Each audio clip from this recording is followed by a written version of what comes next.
Welcome to London, home of the 2012 Olympics. I'm Navdeep. And I'm Yas. Our school is just a few miles down the road from it, and it's amazing to see the Olympic Park springing to life. The finishing touches are being put in place now, but in July, this place will be packed with visitors, all here to see the Olympic Games. And after years and years of training, setbacks and sacrifices, the world's top athletes will be here wanting the ultimate prize, a gold medal. Inspired by the Olympics, there is another race we'd like to tell you about. It's a great global race to make sure that all children have a free education by 2015, a promise made by world leaders in the year 2000. But unlike the Olympics, this race cannot be won by individuals, but it's a race where we can all play our part.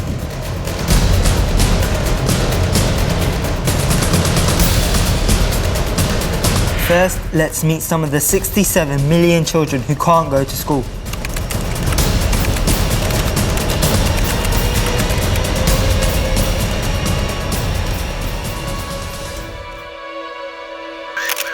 This is 11-year-old Rosalita. We met her in Guatemala City when we visited as young global ambassadors for education. Rosalita spends most of her day on crowded, noisy buses, selling fruit. Although she doesn't go to school, she's taking part in some special literacy classes, and in the one-room house she shares with 7 other people, she proudly showed me her basic alphabet books. She told me she preferred education to working, but it's the harsh reality that some people, like Rosalita, can't go to school just because of the circumstances they are in. Life is just as hard for her 12-year-old brother Jose, who also spends the whole day jumping on and off buses to sell fruit, just to help earn enough money for his family. Both Rosalita and Jose would benefit so much from being able to go to school, but there's just no way that's going to happen right now. This is the reality for too many children around the world, who through no fault of their own, can't get the education they have a right to. But since the start of the great global education race in the year 2000, some progress has been made.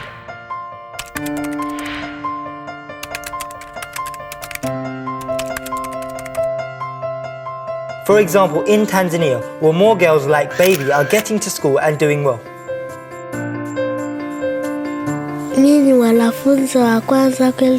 the first girl to go to school in my family. Things are changing here.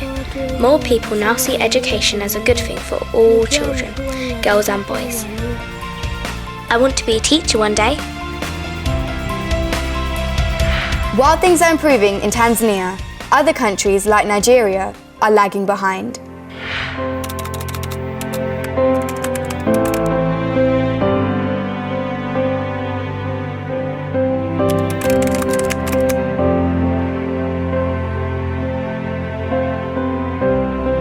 Twelve-year-old Umi has never been to school. She is one of nearly 9 million children in Nigeria who are missing out on education. She has to go and sell spaghetti in the market. Her father can't afford the uniforms, books and other things you need to go to school. I play with my friends in the evening after I've finished talking. They go to school. I would also like to go. I really hope that soon I will go to school. Now the great education race has now hit the wall. This term is used by marathon runners when they run out of steam. 67 million children are now out of school, and in the past year this figure has not fallen. This is where we need your help.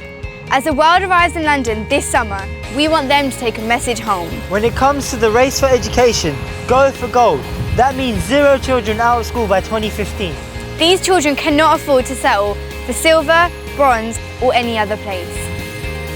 We would like you to create messages using our specially designed gold medals. Use words or pictures to encourage world leaders to go for gold. They haven't won the medal yet, but they can do if they keep their promises. Make sure your voice is heard when the Prime Minister meets world leaders to discuss education. Please send your messages to your local MP and they'll pass them on to the Prime Minister. You will be joining millions of children, parents and teachers all over the world in the race to give every child a right to an education. People like the young campaigners we met in Guatemala who are working for a better education in their country, and Olympic stars like Sally Gunn. Hi, I'm Sally Gunn and I'm here in Ethiopia, which is one of the countries that has led the way in the great global education race. Since 2000, Ethiopia has managed to get 7 million more children into school, which is fantastic. But there are still 2 million children that are still waiting for the chance to go to school. Join me in supporting the Send My Friend to School campaign, and let's see if we can send every child in the world into school by 2015. We can't afford to lose this race. 67 million children are still out of school. So let's make sure that world leaders go for gold and get all children into school by 2015. Find out more at www.sendmyfriend.org.